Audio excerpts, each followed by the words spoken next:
Hello, and welcome to the Overly Animated Podcast, where we take animation seriously. We talk everything animation here, including Steven Universe Future, which we'll be getting into right now. I'm your host, Alex Bonilla, and today I'm joined by Delaney Stovall. Hey, y'all. Michelle Andrew. Hello. And Ali Martin. Hi. You can find out more about our podcast, including our previous Steven Universe Future coverage at overlyanimated.com. You can always subscribe to us on your favorite podcast app by searching for Overly Animated. And you can find us on YouTube at youtube.com/overlyanimated. If you look for our podcast, you'll know that we previously did an analytical episode on some of our immediate reactions to the Steven Universe Future series finale, which you can go back to if you want to hear a more in-depth conversation on that. But at the end of that podcast, we hinted at a potential follow-up, focusing more on our emotional connections to the show and how it's affected us over the years of being with Steven Universe. Justin referred to this as a sap cast, and I think that'll be a good summation of the vibe of this particular episode. We'll be getting a bit more emotional about things. The way this is going to work, we're going to be going through our co-hosts here, and we'll also be reading through some of the thoughts sent in from other co-hosts who weren't able to be here at this moment. But before we dive into that, we have two co-hosts here, Delaney and Ali, who weren't on the series finale podcast, so we'll also give you guys a chance to briefly react to how you felt watching that. Delaney, let's go to you first. How did you feel watching the series finale? So, not that I would say I disliked Steven Universe Future, but I didn't really know how to feel about it, really. Like, I was kind of on the fence. Some of the newer episodes I thought were kind of like, I was like, why are we doing this? What am I getting out of it? What is Steven getting out of it? What are we doing? Mm-hmm. So the beginning was a little confused, like the beginning of Steven Universe Future, I mean. And around the middle, I was like, I don't know, like, I don't know. And so I think the finale, what it did was really cement to me what Steven Universe Future was about. And I think it makes me overall feel better about the series, like Steven Universe Future in particular, because Steven Universe itself ended spectacularly. And so for me, Steven Universe Future, like, I guess it's almost like a short and sweet, like, emotional, like, it's just as important in the, like, we got, what, I don't even know how many episodes we got in Steven Universe Future, like, was it 10? 20. 20? Okay. So we get 20 episodes of Steven Universe Future. That's like barely a fraction of the amount of Steven Universe episodes we have. Mm. And so I think it's almost like there's the entirety of Steven Universe, and now we have Steven Universe Future, and it's kind of like this little, like, I don't know, it's like, this is a terrible metaphor, and I don't know why I'm picking it, so I apologize. But it's like Steven Universe is like, I don't know, going like 6 rounds in a fight, and the Steven Universe Future is just the knockout. And so for me, that's really like it. I think I don't know. It's so hard. Like, they're very analogy. Different, but they're the same. And so, like, I don't know. The finale really. I mean, it's hard to say that the finale was like, you know, if you break it down episode by episode, it's hard to really evaluate. But because it's definitely something like. These 4 episodes definitely feel like more of something you need to watch all at once. And I really enjoyed it. Now, do I think necessarily that all of Steven Universe Future was, like, amazing? Not necessarily. But I do think the finale, I'm not going to say I cried or anything, because for me, I cried a lot watching Steven Universe. I went through a lot as a person watching Steven Universe. Which we'll get into. Right. And Steven Universe Future for me, and the finale, I was at peace. And I think that was an interesting thing to get from a finale. Like, I was like, this is good. Like, I'm good. So I think, to me, this is kind of like The Legend of Korra. When The Legend of Korra ended, I mean, there was a lot of screaming when Korra ended, but it was just this overwhelming feeling of peace. And I think I've only gotten that one other time, other than Korra, would be when Avatar ended. So I think Steven's definitely up there for me, and just this, like, just... It's so rare that something ends and you're not, like, super mad about it, or it's like there's not something missing. Like, Steven Universe Future ended, and I'm a better person for watching it, and I think the finale was just this incredible culmination of, like, what it is to be human and the characters, and I think it was obviously it was ridiculous because you thought it was a kaiju battle and they just hugged it out, but like it was great. It was extremely Steven Universe. So I would say, I guess, Steven Universe Future, the finale really made me feel a lot better about Steven Universe Future in general. And also it was just this overwhelming feeling of peace, which is just nice, especially right now because society is like terrible. Okay. That's an interesting perspective on the finale. I don't think we really had represented that much on the initial podcast. I'm glad to hear a more even keeled reaction to it. Allie, how about you? How were your emotions going during the series finale? Well, it's no secret to you guys and people who have listened to podcasts about Steven that I've been on before that I was waiting basically for this finale because it was all, at least Steven Universe Future was culminating up to Steven needs help. He really needs help, and he needs to like break down to get that help. So it was really everything I was expecting and kind of more. In the third part, I really just broke down. I was crying and then crying, laughing in between the commercials. I think I maybe had the opposite experience that Delaney had because with Steven Universe, when I was watching it, like she said before, it had like probably over 100 episodes. It had 5 seasons. And then when Change Your Mind came out, it kind of felt, the first time I watched it anyway, it felt very like satisfying, but everything got wrapped up too easily and too quickly. And in this sense, because there were like less episodes of Steven Universe Future, it felt more real and like less compacted or compact into like a rushed finale. But I mean, I really enjoyed it. We're gonna talk about it, I'm sure. There are some things that are lacking. Like, I wish we got to see more of volleyball instead of the trolling we got from Rebecca covering her eye. But overall, I think it was like as perfect as it could have been because it just really finished Steven's story of like coming into his own at the age he's at, and watching Steven Universe, like we kind of all sort of grew up with it, for lack of a better term, even though we were like all in our 20s by then. And with this, it feels, I don't want to compare it to BoJack, but it's like so dark in that way. I mean, we did compare it to BoJack in that initial podcast, so you're not wrong. That was how I felt really watching this whole second. Is this like a follow-up series? Yeah. Epilogue series. Epilogue series, yeah. Which is what I love about it so much, and I'm gonna compare it to Avatar and Korra too. I haven't felt this way about a show since that, or BoJack, but I think probably Steven Universe is like it's touched me in a way neither of those shows have, or none of those 3 shows have. And I also think I'm a better person for having watched it. I'm glad I picked it up in 2015 after Korra ended because I don't think I'd be the person I am today without it. Well, thanks for giving us your reactions on the finale. And like you mentioned, all of us have spent a while watching this show to the point where some of us can say we grew up with the show. And so because of that, all of us have different emotional connections to Steven Universe, and that's what's going to be our main focus of this podcast. The prompt that I gave the co-host was to think about a specific theme or episode that especially touched you at some point during the show. So we'll let somebody go through their experience with Steven Universe, and then we might the rest of us might chime in if there's something we connect to, and we'll be able to go around the horn using that format. During a long and labored deliberation before the podcast, we've decided that Delaney goes first. So Very long deliberation. Very long. Yeah. Long. It was a lot of rock, paper, scissors, everything. Delaney, so let's go to you first. What's something specific that you felt Steven Universe affected you while you were watching the show? I do want to say, like Allie, that like Steven Universe was like my show after Korra, so that's definitely like a like influence. Like it's one of those like emotional roller coaster. More, let's go, just continue on. But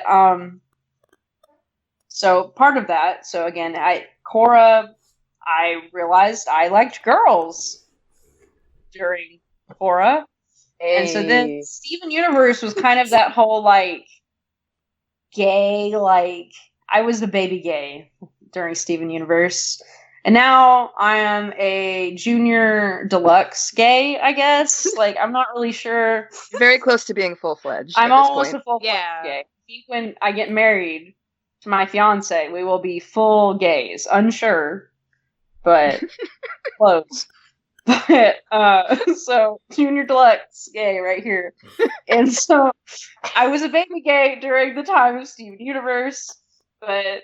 Okay, enough joking aside. Legitimately, though, so part of not only finding who I am and relating to, like, such queer content, I struggle from mental illness, and I have talked about this a lot on the podcast. I'm very open about it.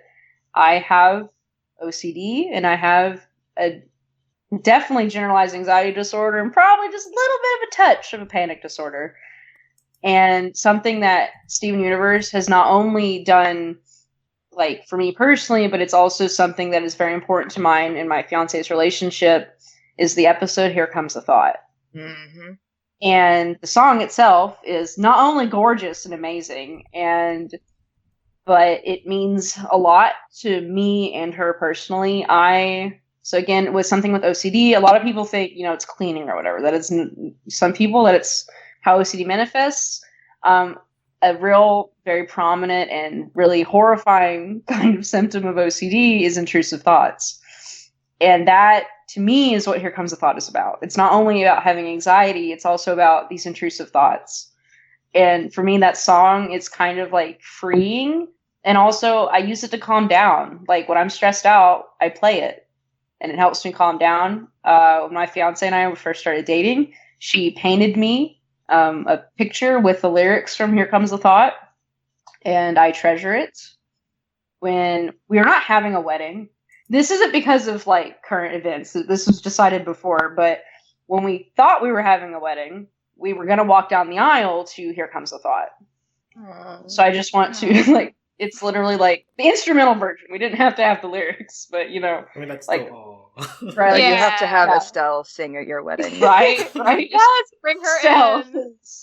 Estelle, if you're listening. Right, Estelle. So, just so you know. But yeah, that the song really means a lot to me.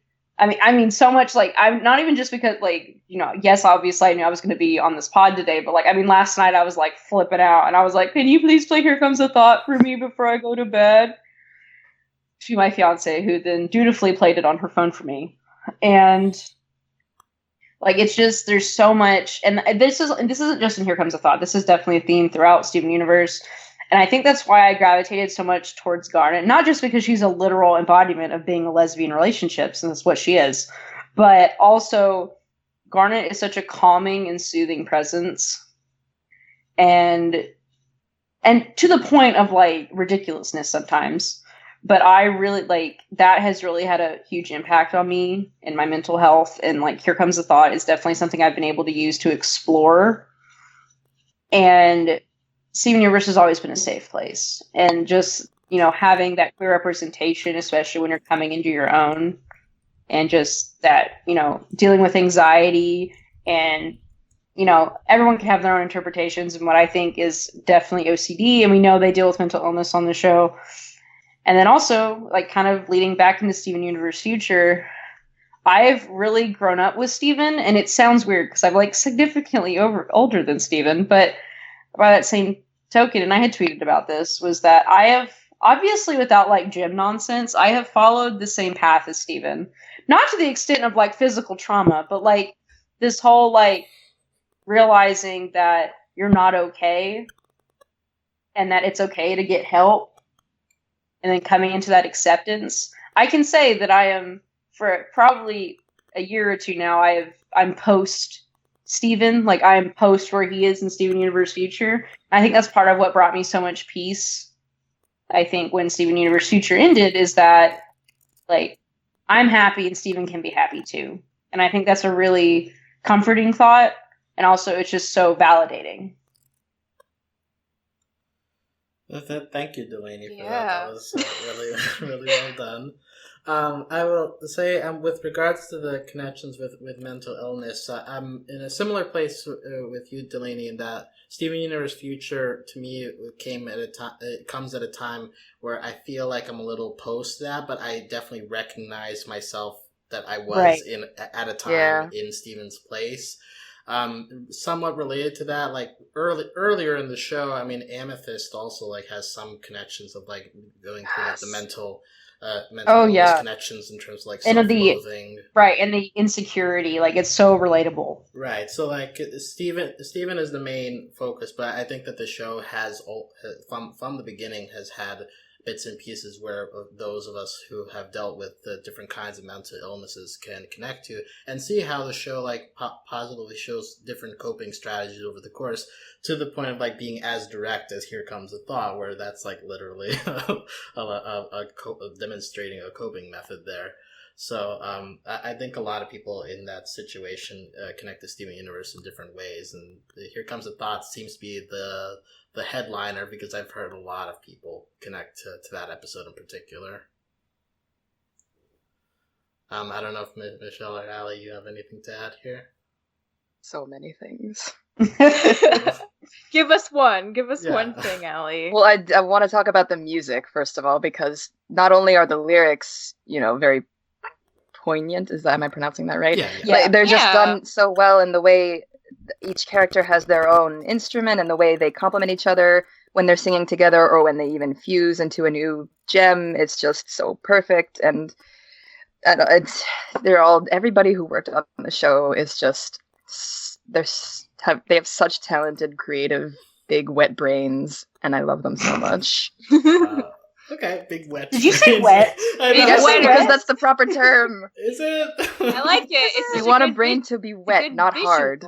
Yeah. Okay. I do have a lot of other stuff to add, but that's like about different themes. Yeah, but like focusing on Here Comes a Thought. Yeah, like the music itself is also just like really nice too. But we'll go to you, Allie, since you're next on the decided order here. Well, what's a particular theme or episode that connected with you over the course of the show? Okay, well, there are a bunch of episodes, and I don't want to be that person, but I do have to bring it back to Korra and Avatar. Well, mostly just Korra. I think everyone's going to end up bringing it back to it at some point. So. Well, because, everyone knows how it ended. The Korra podcast. It's okay. It's expected. Yeah. It's true. It ended with queer relationship, but more importantly for me, at the time and even now, season 4 focused on mental illness, right? So going into Steven Universe, I had already known about Garnet. I got spoiled, so I was like, okay, I'll start for the gay. Shook it. I know, I'm really sad that I didn't go in blind, but people were watching. I was dating someone at the time who recommended me the show because of that, so I was like, okay, I'll watch, and then I really got into it for the music. And then I think it was an episode in season 1, I'm going down my list, The Test was the first time that Steven really started to, like, be super self-sacrificial and be like an extreme empath and not really lose his self-identity, but you really see it is just wrapped up in what the gems expect of him, what he expects of himself on top of that because of his mom. And for me, other than like the LGBT LGBT and two different gems being like interracial relationships, it's so important. For me, the more important thing was self-identity, self-esteem, and improvement, that theme, because it's just, I don't want to say I do it a lot, but I've struggled with it for a long time, since probably middle school. I still struggle with it now, and just watching Steven go through that in Steven Universe up until the end, and through Steven Universe Future, is very cathartic, and you kind of like, I don't want to say live through vicariously, because it's not something you want to go through, but it's very...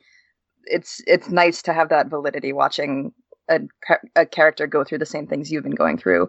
And it was done so well with the relationship with him and his mom. And I really liked how he and Amethyst kind of also bonded over their self-worth. And you can see how close they are. And they, like in the movie, she gets her memories back first because they were able to bond more easily. And she treats him with the most respect and like maturity out of everybody throughout the series.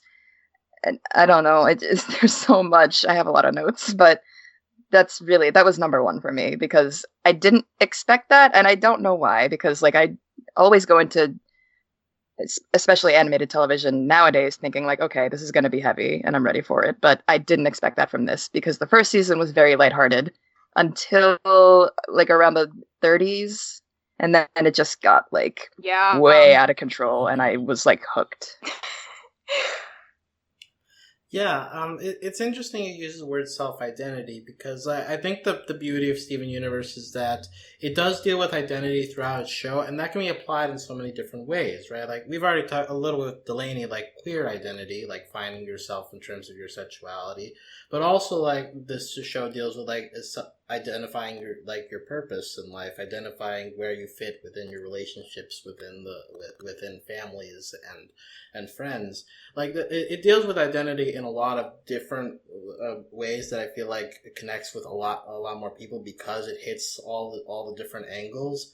Mm-hmm. And as you mentioned, well, like self-esteem and self-improvement, like those are all like they can be specific, but at the same time, the show deals with them in a way where like it affects people in different places in their lives, but because that's such like a universal thing to be dealing with.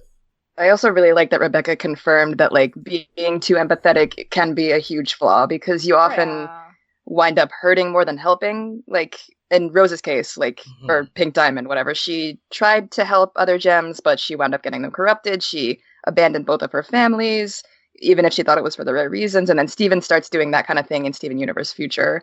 And that to me just kind of hit hard because I still struggle with that, and I'm like 10 years older than him. Well, I mean, that's the same thing for me. Like this, giving so much and never leaving anything for yourself. Exactly. And I mean, I'm going to therapy, and I'm dealing with that like right now. And it's like, Steven, you 16. I'm glad you're getting you some therapy, bud. I wish I had therapy. I forgot about that. That was the most satisfying part of Steven Universe Future is that he got a therapist. Yeah, no, I was like, yes. I was like, get that boy some medicine. Like, oh boy. Like, and I think that's another thing. It's just, that was really powerful, which, again, like, life's hard, but it was really affirming when everyone was like, Steven, you need help. And that is, like, just so nice. Like, so nice. It was nice to see him struggle with the fact that he didn't think he needed help because that happens so often. And that episode was so hard to watch. I know. It was because really like tough. We've all been there, and it's also like so. And that's the other thing. This stupid show about space aliens who are made out of light, space rocks, who aren't even rocks because they're made out of light, and they like shoot lasers. And Steven turned into a freaking kaiju. This show is so relatable because they tell real stories. Like, these are, like, oh, you mean these two gay space aliens? They got issues, even though they come together to be a lesbian relationship? Yes, they have issues because they're people. It's amazing. Like, it's incredible. Also, just trauma in general. The way that it covers that was just chef's kiss. I will never get over as long as I live. I like how tasteful it was. Well, for me, it was just, I will never get over. Like, I know it's ridiculous. But, like, the fact that they had an x-ray of his head, and they were like, are you okay? And I was like, he's not okay! And then the next episode, he gets beat up. Yeah. Steven Universe Future really went there. So many bone fractures. Yeah, and many emotional fractures as well. Next up would be me, but before we do that, we did get some contributions from other co-hosts. For example, April Collins, who usually appears in our Ladybug podcast, but also does Keep Up with Steven Universe. She had this to write in. Words can't describe how much this show means to me, and even though it's ended, I'll continue to love and cherish it. I guess my favorite memory to share is when I first started watching the show. I was at the gym, running like a crazy person on the treadmill, and the episode Lion 3 Straight to Video just came on. I don't have the best relationship with my parents, so this naturally is a touchy subject for me. Anyway, I immediately start ugly crying in the gym. It wasn't until that episode that I was fully committed to this world and everything it's had to offer. this last season hit me in ways that I couldn't describe, simply because I'm currently going through the exact situation as Steven, which we've echoed here already too. It provides a sense of hope that everything will one day be okay. Lion 3 Straight to Video is also like one of those early emotional episodes of the show that, like, when you're watching, especially season 1, given it's like, you know, mostly happy Monster of the Week vibe, so like you're not prepared for when Lion 3 shows up. But I can see how that episode would affect people with fractured family relationships, which is also something that gets touched on throughout the show, right? Like how to deal with a family history that is causing you problems in the present because of being estranged. Like I can definitely relate to that. I like how they show other characters going through that too. Like in season 2, when Sadie's trying to like do her concert and her mom is being a helicopter parent. That was so Yes. relatable. Oh, man. My god. A lot of it. I like how they don't just limit it to Steven, because he has a lot that he's going through. And even with Lars, like he doesn't have the best relationship with his parents. And, you know, it's done so well. Well, like also on like the positive stretch, also we've commented in the past on how like nuclear families are kind of the minority in this show, and we see like people being okay in their regular lives, becoming from non-traditional families, and that's also a huge thing to portray. Like that's also something that's normal, right? And like you are capable of thriving in that situation as well. So that's like the flip side of what seasons 1 and 2 do with their focus on the town residents. So I guess I'll go to my story here. This is a story I've told on Discord, and I think y'all have heard it before, but I don't think I've said it on the podcast before. But a specific episode that hits me is The Question, which is the Ruby Sapphire marriage proposal episode. Yes. And that's most gay. Well, it's interesting, right? Because, I mean, I think I'm the only heterosexual person on this podcast. Yes. Yes. But I watched that episode. Well, at the time, I come from a conservative family, which doesn't handle gay stuff well. To the point where when I was initially learning about like cartoons like Adventure Time and Korra that had gay stuff, I had to make sure that my parents weren't around when I was watching it. And The Question came around. This was at a point where I was already, you know, becoming independent and realizing that I don't need to live my life in a way where I'm afraid of supporting what's right. And my parents were over visiting at the time when this week of episodes was going on. So The Question comes on. I know what it's about because I read synopses beforehand. And so I'm watching it there on my phone, like, and I have to wait for my parents to go to sleep, and I'm there on my phone in bed, like watching it. I'm like, wow, this is like so beautiful, and like I'm like reacting to the people on Discord after the fact. But then, like at some point, it hits me like, why am I doing this? Like, why am I hiding what I'm doing here? There's no shame to be had in enjoying this if this is as beautiful as the show is presenting, right? And that felt to me like kind of a tipping point where from there on, like I was a lot more open with my parents about, you know, what I was doing. Shortly after I officially left the religion that I was a part of, and that ended up causing a rift in the family. But events like a show like Steven Universe, which portrays those relationships as totally valid, equal to the quote unquote normal relationships that the rest of media shows, that these are as normal as anybody else, and that we shouldn't be treating them any differently. And Steven, while shows like Adventure Time like hinted at that over the years, but there's nothing as obvious as Steven Universe, at least in my watching experience. And so this show really helped me to open my eyes to like how I was living my life personally, and helped in my eventually clawing for independence from the toxic environment that I was raised in. And as a side effect, also like learning about Steven Universe also led me to you guys, like being able to find a support system That's because for a long time as well, like I didn't really have much friends, but because of the fact that I finally had a support system I could lean on was also a contributor to me finally being able to seek my independence and like live my own life. So that was so in a sense, Steven Universe also helped with that. So all in all, the Steven Universe has just been very meaningful to me because it in many occasions it helped as it gave me various factors into becoming what I consider now to be a better, healthier, person than what I was even just a couple of years ago. So I thank Steven Universe for doing all of that. It's a really beautiful story. Like, Yeah. I don't, not to be like, not a lot of heteros do that, but like, I don't think like I'm glad that's your Universe. first reaction, Allie. Well, no, like with Steven Universe especially, like most of the people I know are queer, and they're like, this show means a lot to me because of the queer stuff, and I was able to like come out. But like, even if you're not queer and you see this, you could take something away from it. Like, Right. Well, I there's don't like the toxic masculinity and like it's very anti-toxic masculinity in the show. And that's the other thing we're talking about. Like, representation is important for, us gays, but it's also important so other people are like, yeah. So people who aren't gay still understand how it works. yeah.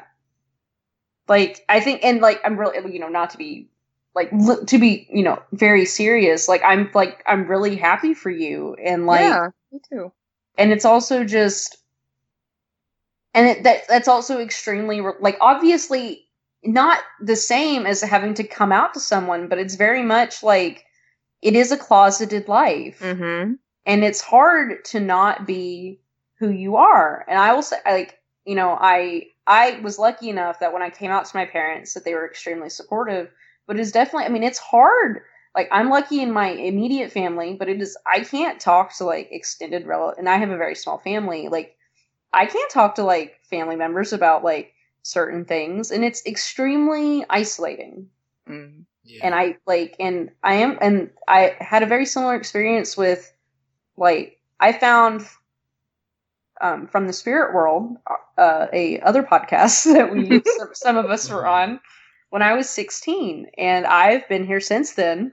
And it was very much no one at school watched the shows I watched. No one talked about the stuff I wanted to talk about, and to find a community. And I think Steven Universe is, where's Dylan? He needs to do his Harry Potter count. In that, Harry Potter was a very unifying kind of worldwide phenomenon. I do firmly believe that Steven Universe is very similar. It's better. It's absolutely better. better. You didn't have to say that. That's so duh. But I did yes, have to it say it, is. though. You know what? I agree with you. It's true. Like, it's just so obvious. But and I think that's so important for, to create a community. Like, I was really impacted. I can't remember what it was. Was it when the movie was announced? Like, I just remember hopefully one of you will remember what event this was, but I remember watching it on TV, like, Estella's singing in this very large group of people, and everyone's like wearing Steven shirts. Oh, that was Comic-Con, I think, 2 years ago. She sang, oh God, the song! Her first song! Stronger Than You. Yeah. Yeah. And they passed out t-shirts, yeah. That was Right. huge. Yeah, so to me, that was like a really big moment. And like to feel, and like okay, I have a Steven shirt, duh, obviously. And I hope we all do. Yeah. And so obviously I also have the tank top because I know who I am. And so like, it's, to go out in public and people to be like, hey, I like your shirt. Like, I know that's so dumb, but like with it's Steve, not. It's nice. like, and it's so affirming, and for it to be a show like Steven Universe, it means a lot. Like, I wear my Avatar: The Last Airbender shirt, and I'm shocked all the time with how many people are like, I like your shirt. I'm like, everyone Yeah, watches that's a mood. But like, it's such a mood. And then, but like, it's different than a show like Steven Universe. Like, it means a lot. And look, I'm glad the heteros like Steven. Like, it's great. Yeah. Yeah, I just believe that it's a big part of representation as well is making sure that its acceptance is forever growing, because that's what feels like a never-ending battle. But like shows like Steven Universe I think can be meaningful towards that, especially with the younger generations, right? Like just normalizing that from an early age is something that should be done. Before we get to Michelle, I also have a comment here from Steve, who wanted to write in here. Steve, yeah. Steven Universe was a show that showed me that 11-minute episodes can be as fulfilling as 22-minute episodes of other shows. How it broke barriers with LGBT representation is something that can't be overlooked. When it comes to representation, I think there's a before Steven and after Steven. It is that big. P.S. Peridot might be one of the top 10 animated characters of all time. That's also tea. I like that, yeah. Yeah, Peridot is a fun character. Her growth is also it's done incredibly well. Like, when she first arrives to the ending, she's crying about Steven in the end, and then I was she like, wants to kill him. That was the one, like, I wasn't gonna cry during the finale, and then when Peridot, I was like, I'm gonna lose it. Like, so good. Like, when he just the way she says it, she's like, you kept like fighting for me. Like, I didn't understand why you would like bother, but you still did. And don't give up on yourself. Much. Yeah, she's so good. I'm gonna cry. Oh my god, when he gives her his shirt, I'm like, my own Steven shirt. Like, I'm gonna cry. I hate Peridot, but because she made you cry. Yes, it's like we all know I love Peridot. I'm literally Peridot. I hate Steven because he made me cry on the floor. See, exactly. Oh, all the way on the floor. That's powerful. No, I had to get down, curl up into a ball. Yeah, I got so much crap one time. I think it's when I found I was in the floor. Oh my god. In the floor. Yeah, see, that's what we're talking about. Underground. Clipped through the floor. And also just with Peridot, also I joined social media very, very late because of the strict family beforehand. So when I joined, I think it was Facebook was probably the first thing. I used the Peridot on the computer avatar, and that's also like what I use for Discord, what I use for Twitter. It's like I feel very, very, very seen by Peridot. I've yet to change it. I'm not sure I ever will. Like it feels like I thought you were going to say she was the first person you followed on Twitter, because that would also. Oh my god, you should follow Peridot on Twitter. Okay, when Peridot ran Cartoon Network's Twitter, that was oh my god, the best thing. You should just keep doing that. Yeah. They should just. There was also a brief period of time where former storyboarder Zook was running a Peridot Twitter account, and that was. That's the one I'm thinking of. The halcyon days of Steven Universe social media. I do want to say, like, legitimately, something else that Steve said was I do believe that there is a before Steven and there is an after Steven. Just like, does that mean in terms of like what representation? Television?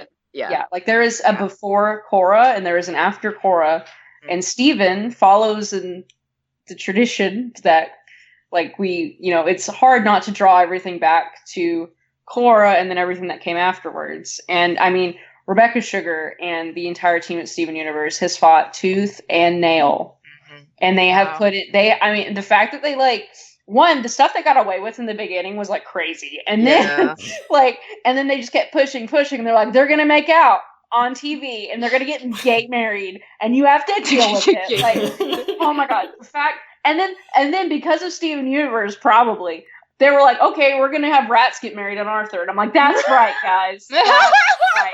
Was that also censored in foreign countries? Because I'm not over the fact that the Rufai wedding is censored. Yeah, that's the other thing. And that's also the excuse everyone likes to use. Not, like, obviously it's true. But, like, everyone's like, oh, they don't do this because they don't want it to get blah, blah, blah in other countries. And I'm like, okay, sure, Jan. Sure. And it's just, there really is a before and after Steven. And, I mean, we see this in She-Ra. We see this in Voltron. Voltron. Like, they're just really, like, and it's incredible. Like, Steven not only is so meaningful as a show in itself, but it has done so much. And not just LGBT representation, it has done so much for animation, it has done so much for children's animation. And I really do think, it has lended itself to another thing that Steve said was 11-minute episodes. Like, I first start watching it, I'm like, this is garbage. What is this nonsense that I have to watch? That was kind of how I felt when I started it, too. And I will say, filler. I will say, though, I am that person who OG loves Cookie Cat, and I will die on this hill. I love Cookie Cat. The song or, like, the idea of Cookie Cats? Both. Question mark. And then, good and I know it's distinction, though, so Michelle. dumb. And again, it's so dumb. But then that was also very meaningful to me in the finale when they all start singing Cookie Cat. One, because Steven is Cookie Cat. Number two, it's like it's a cookie cat. Like, I don't, but like, it's so dumb. Also, I enjoy circular narratives. It began on Cookie Cat, it ended on Cookie Cat. Like, Cookie Cat was also Rose, and it's still a circle. Yeah, I think Cookie Cat. She was the OG, and Steven's like the new Cookie Cat. And that's the thing. We had bad Cookie Cat, now we have good Cookie Cat. Cookie Cat and Cookie Kitten. Yes. Oh my god! But like Cookie Teenager. But beginning on Cookie Cat and ending on Cookie Cat just smashes my circular narrative button like so hard. Like, so good. Yeah. Honestly, like we could do a different podcast on like how Steven Universe it will affect future animation. Like, that's like its own topic. 25 like different Steven Universe podcasts. Yeah, we'll find ways to keep it steady. But circling back to like personal emotional connection, Michelle, we now go to you. What's a theme or episode that you especially connected with over the course of the show? Well, I think maybe the going last is maybe a curse spot in this case, because just like after everything everyone else has said, and it's all so good, it's hard. As long as it's personal to you, it doesn't matter. We're not judging here between who's better or anything. Okay. Well, I mean, again, this is no secret to any of you. I've been firm on this since forever, but Rose's Scabbard, I think, is hands down like one of the best episodes You're talking about ever. Rose's Scabbard? Okay, this is my time to hog it. You guys have before, so just hang on. Yeah, the floor is yours. The floor is yours. But like I want to like start with Rose's Scabbard, but also, I guess, like, when I initially jumped on the Steven train, when it first started being a thing, what really excited me about it, other than the fact that, like, I really was fascinated by the idea of Rebecca having her own show, because she'd made such stand-out episodes in Adventure Time already. Like, she definitely had, like, a very particular vibe that was very positively regarded by a lot of, like, AT stans, for good reason, and a lot of the best songs. So the idea for having her own show was like it's like, oh man, like if this is what she's like as like half of a board team, like can you imagine her show running? Because like when you first see like Steven in the ensemble, I mean it was a really big deal that Garnet, Amethyst, and Pearl were like 3 female presenting people in the main cast. Like that's not a thing you saw on Cartoon Network. Like, really. Or just in television. Or in television, especially for kids shows. So, like, I think initially the thing I was really excited about was just this idea of subversion. I think I very specifically was curious about how things were going to be subverted from, like, a gendered perspective. I mean, Steven does wear a lot of pink. The fact that he like looked up to the Crystal Gems so much, especially like in the pilot, that's pretty well established in the early episodes. Like he very much is there to kind of like learn the ropes from them, and he idolizes them so much. But that subversion really took on like an exponentially broader path than I ever could have anticipated. And I think like one of the best examples of that is Rose's Scabbard, because it encapsulates one of the nicest things about Steven being the protagonist and having just like this incredible streak of like care and optimism. Because like in season 1, especially, like we all talk about how it starts off really fun and positive and they're just fighting a lot of monsters. But somewhere down the road, all 3 of the gems start having, and even Greb to some extent, like laser light cannons when they really talk about Rose being gone the first time. Or second time technically. But it's like everyone's grieving and having like these emotional battles that they're trying to hide from Steven, but it's not totally working. And I feel like Rose's Scabbard's like the best encapsulation of this, because the show spends so much time before Rose's Scabbard showing that like, all of his gem moms love Steven, and they help him in different ways because they have very distinctive personalities. And Pearl's always been the most like kind of, especially in season 1, like neurotic mother figure. Like she mothers him more than anyone. And and seeing her lowest point where she's just like, her relationship with Rose has been hinted at, like, I think, like, especially firmly in, like, Indirect Kiss before this, like, a few things here and there, but, like, this was the episode where you get the impression, like, oh, like, this is, like, deep, like, painful romantic love that was going on the whole time. And Pearl even gets to a point where, like, it's so upsetting to her that Rose could have kept secrets from her because, like, their relationship is so, like, so long-term and so complicated in a way that none of the other gems are. Like, the fact that she didn't know about Lion just freaked her out. And because she's at such a low point, she like lets down her shield enough to, like, show Steven the side of her that really resents that he exists at all, because the fact that he's there means that Rose can't be there, and she's always been carrying that around, and we never knew until that moment that had always been the case. And, like, one, it blew my mind that, like, Pearl was able to, like, show this side of her and not have it immediately being condemned as, like, a bad person, because that's, like, a very easy thing to do. And I will stress, especially with, like, women characters, I think there's a lot more pressure to be, like, sad in the right way, in a much more, like, quiet, like, not obstructive, not aggressive way. And if you're not sad that way, like, the plot's not nice to you, and other characters aren't nice to you, and it's not framed as a positive, good thing. And the fact that Steven is so empathetic to her, and he just, like, he doesn't know what to say. Like, he didn't know any of this, and he doesn't know how to feel about the fact that she has a part of herself that, like, kind of feels terrible that she's upset that he exists at the same time as she does love him. But all I can think of to say is that, like, I think you're pretty great. And that's, like, that's what she needs in that moment. And it's, like, that's, like, one of the most subversive things I can think of, because, like, Steven as a character, while there is, like, so much subversion of, like, gender roles and, like, what is masculine, what is feminine, what is a positive way to be strong, like, what kinds of people should you be in the world? Like, Steven, I feel like, has been, like, the most revolutionary just because, like, his kindness is so crazy important. And, like, the fact that he's the main character means, and I feel like I say this every year forever, but it's like, if little kids are watching this, if adults are watching this, like, you have to start somewhere in terms of normalizing, like, healthy, positive, proactive relationships and treatment of other people.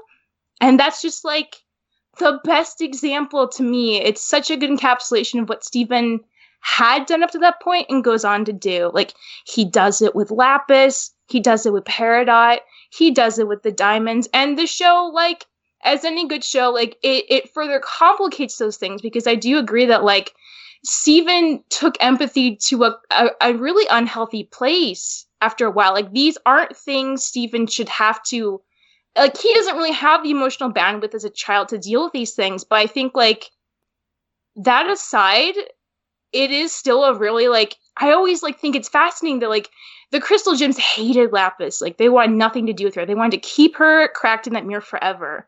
But Steven was the one who was like, no, like, I want to hear this person's side of the story. I think they're worth saving.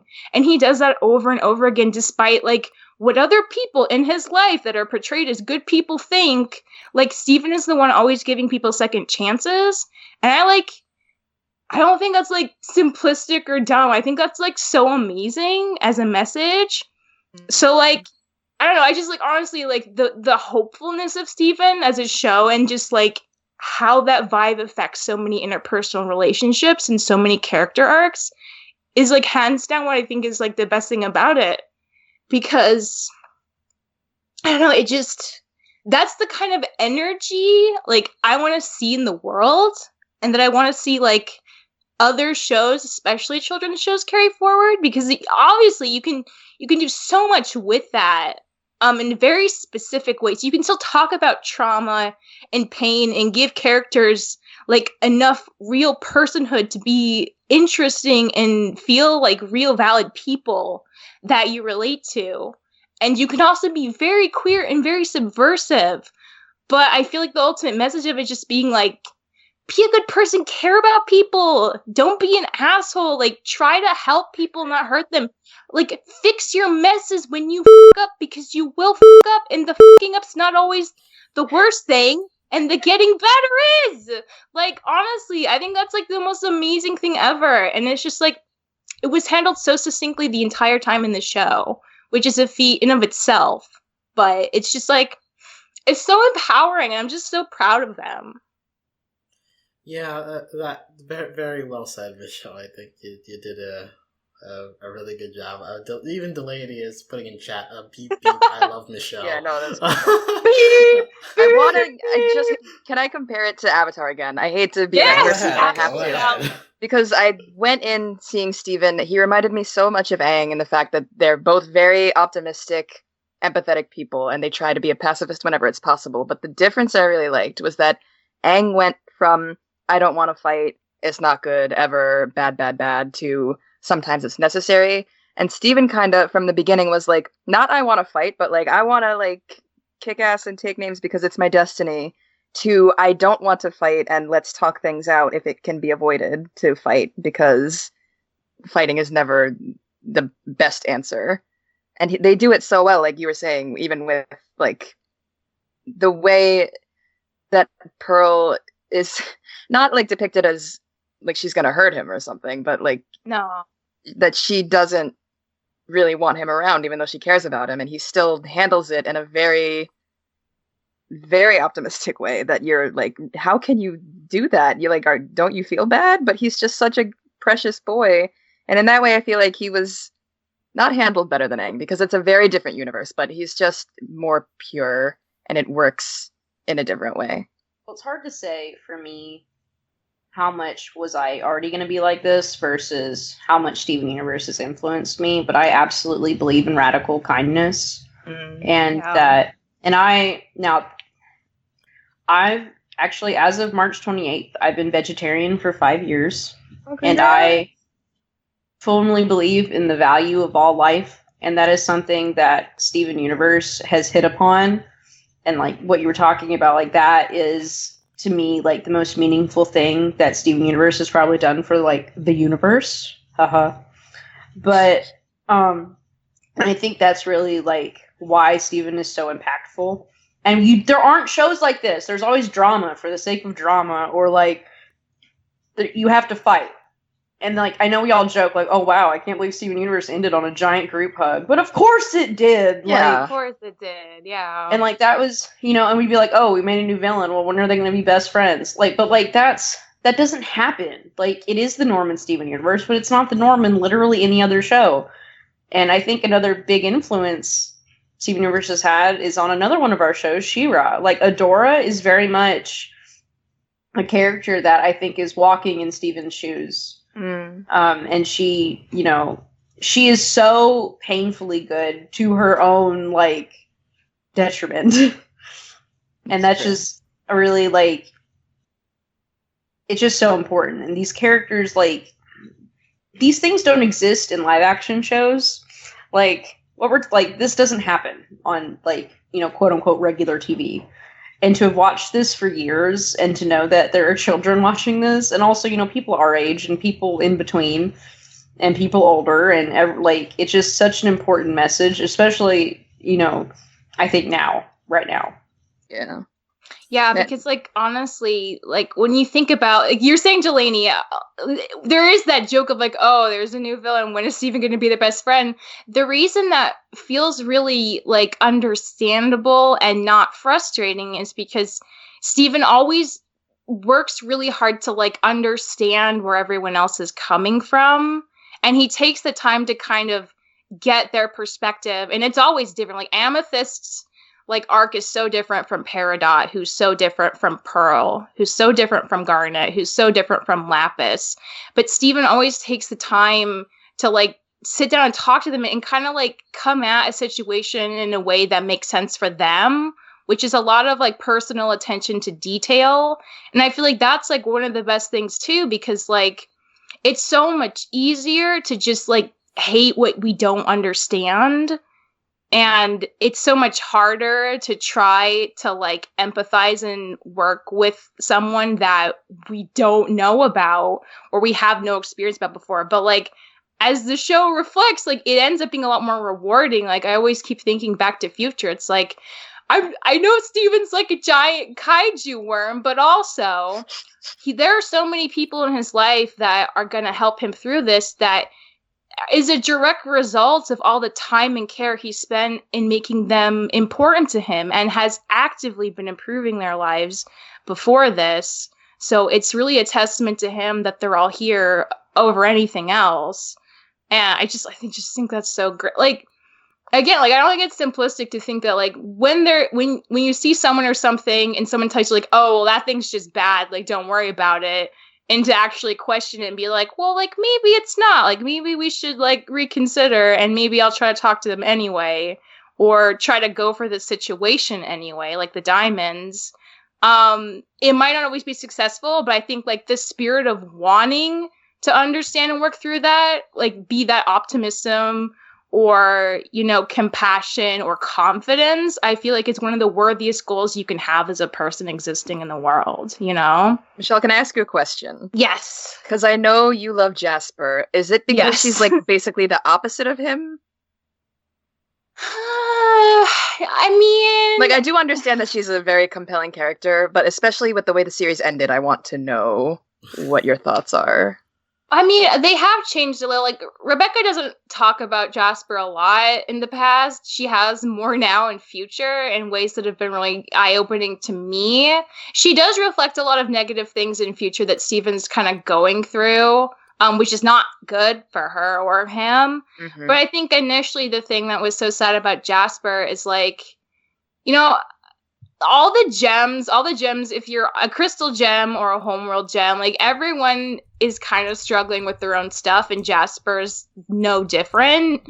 And her whole thing I just thought was so interesting because like we spend so much time with the crystal gems who were told they were broken and wrong and defective.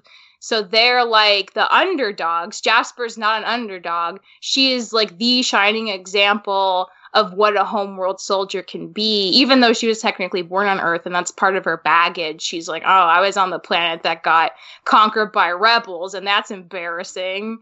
But I mean, the fact that just like when she let herself get corrupted, it was really her pride just deciding that she would rather become a monster for the sake of this broken system that she has like aligned her sense of identity to than to accept the help from someone that she looks down on, which I think is just the saddest thing, especially with Amethyst, like, saying, I got you, sis, after that, and kind of being like, look, we're both like, I understand, like, we're both from this planet.